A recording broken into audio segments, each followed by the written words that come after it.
เป็นตะแสบนะเป็นตะแสบคือแม่ค้าเลยมาแต่ไซเนี่ยโอ้มาแต่เวียงพุ่นน่ะมาไกลอลีน้ำยำเพื่อกะเป็นตะแสบอลีเข้มข้นอลีเนาะ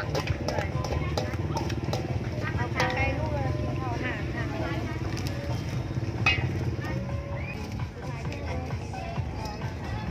คือสิพอใจเลยเนาะ35แล้วจ้าสับสินอนกอดบ่เอาบ่ผู้บ่าวไปนอนกอดนะบ่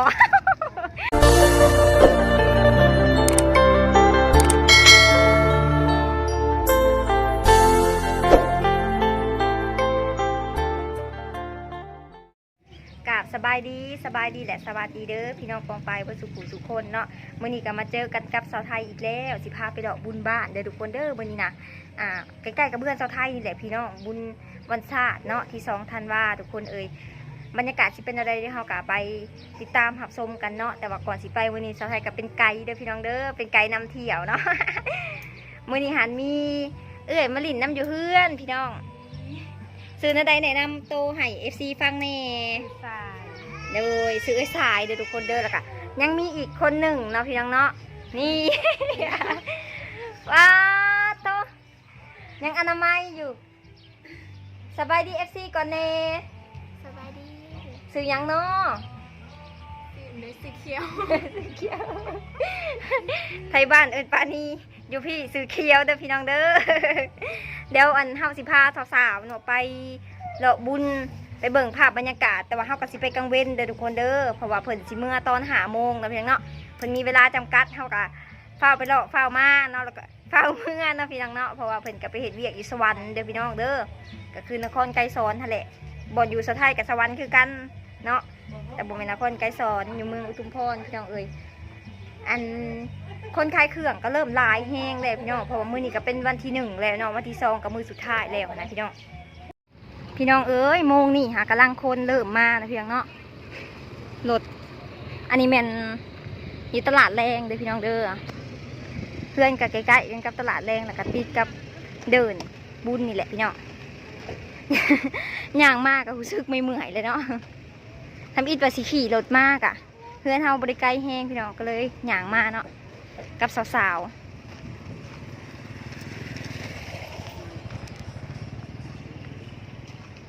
อันนี้เมนตลาดแรง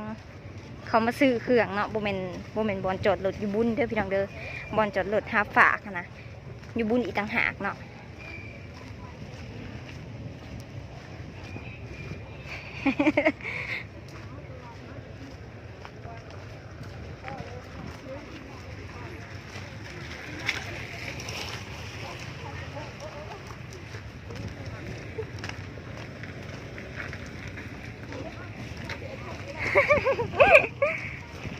ข่อยเป็นไกด์ได้สุดเจ้าหย่างก่อนข่อย แห้งลึ่งก็ข่อย เด็กพี่น้องโอ้ยเนาะอันมือสาวไทยมากคนยังบ่ทันได้หลายสำนี่สำใดป้าผู้สุดสายตาเลยพี่น้องผู้มังคลามบ้านเฮา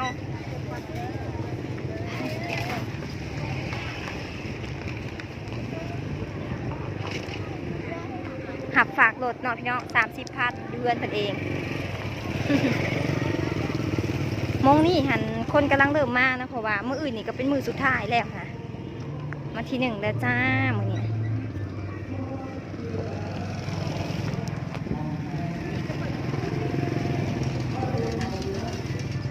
ป้ามองปิ่นเนาะ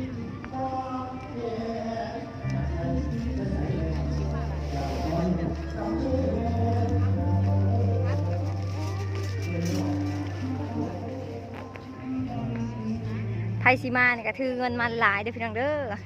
มีแต่บ่อนเป็นตะซื้อ นั่นแหละนักเงินพ่อเห็นบอกคอยบอกแล้วว่าให้ถือเงินมาหลายเพิ่นก็ถือมาจนว่ากระเป๋าขาดพี่น้องผู้สาวก็ได้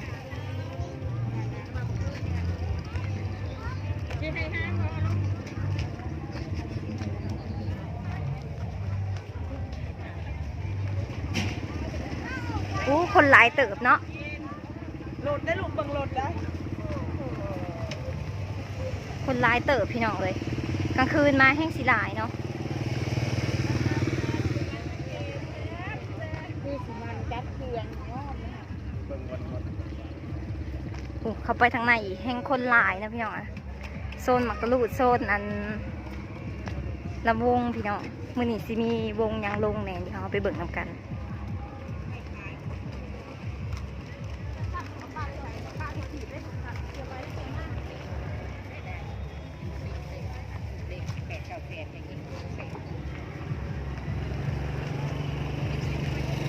ผู้สาวนี่มาแต่สวรรค์ผู้ได้พี่น้อง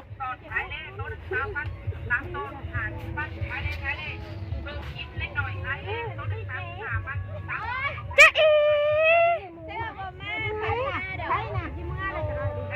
มาแต่เฮงละบ่มาแต่เฮงละบ่ โอ้ยมาหอดนี่กับเบิกแน่นี่ เอ้ยผู้สาวอยากได้ยังน่ะฮะ อยากเล่น ป้าเป็นตาฮอดนะลูกเสือฮะ มุงบึกโซ่กันใส่เสื้อขจัดมาเหือแตะเหือแตน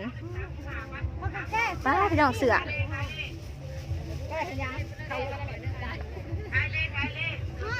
แก้มันในเมฆก็มีเลย หมุนบ่เออเป็นอยากได้อีกสังเล่นน่ะเนาะเออ แก้เสื้อมันพอเมื่อเจ้าพ่อมันก็ทราบเลย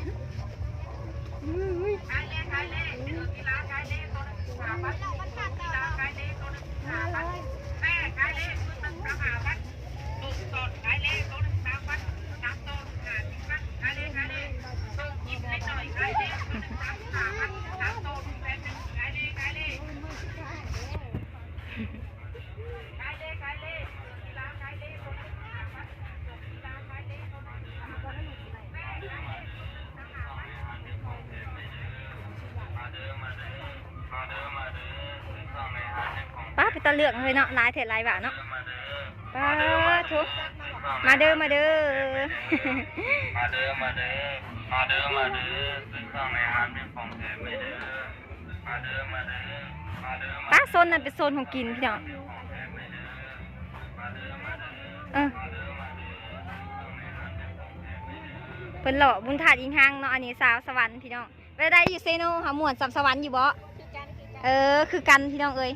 หันค่ากระลายคือกันเลยเนาะโอ้หมักตะลุดลายเด้อปีนี้เนาะปีนี้ย่อมหับว่าเป็นปีที่ว่าพิเศษนะพี่น้องเนาะลำวงกระลายแถมมีบ้านพี่ซิงอีกพี่น้องเดี๋ยวสิพาย่างไปเบิ่งบ้านพี่ซิงเด้อแล้วย่างอ้อมไปทางพุ่นเนาะโอ้หมักตะลุดลายขนาดพี่น้องโอ้คนขายเครื่องลายขนาดปีนี้พี่น้องเว้ย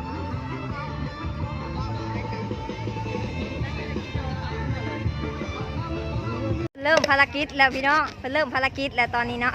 เพิ่นกำลังเลือกลูกดอกอยู่3 หน่วย10พี่น้อง3 ลูก10เนาะป้าแดดกำลังส่องมาเช้าไทยว่าเช้าไทยมาแบบว่าแรงๆพอดีจะได้ค่ะ4-5 โมงพี่น้องแดดนะฮ้อนพอดีลำวงกำลังลงพี่น้องอาจจะจักซิเมนวงยังเนาะเอาอีกแล้วจ้าห้านที่2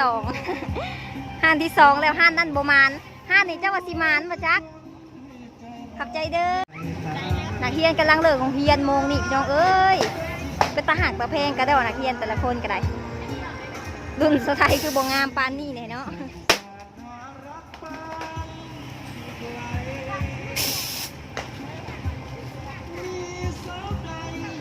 เลยเลยจ้าตัวหนึ่งโอ้มาห้านนี่ละมานเนาะรุ่นนี่มาแต่แรกๆก็ดีดิ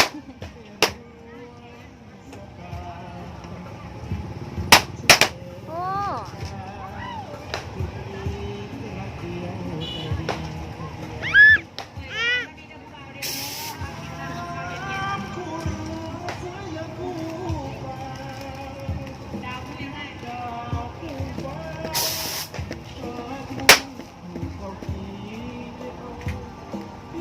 ตัวทำอิฐอะไรห้อยงามตัวนี้มันดำขลือโพด ตัวสร้างอันนี้ตัวหมูอะนะจากลูกยังได้แบบนี้เนาะโ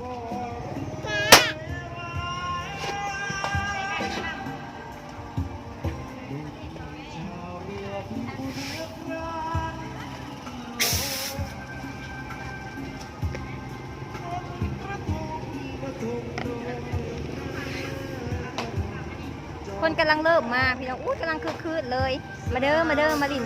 บุญอยู่เซโนนะพี่น้องเนาะบุญวันศาสตร์เอาอีกแล้วพี่น้องเอาอีกแล้วไปหอดไปทรายสัตว์ไปหอดพูดแล้วน้องเจ้าค่ะจะเอ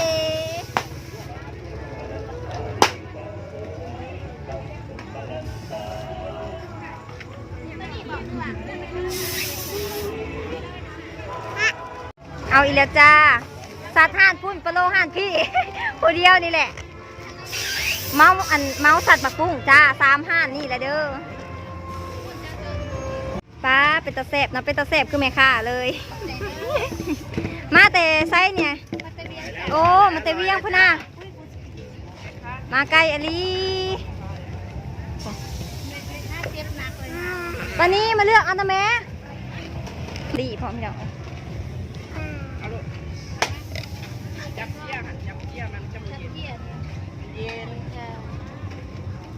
น้ำยำเพื่อนกะ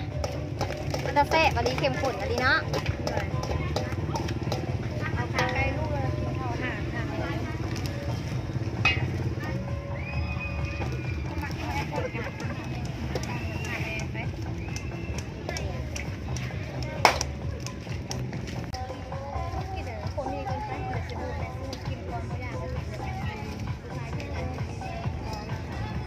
ก็สิพอใจเลยเนาะ3ห่านแล้วจ้า สับสินอนกอดบ่เอาบ่ผู้บ่าวไปนอนกอดนะบ่ ตัดบทเลย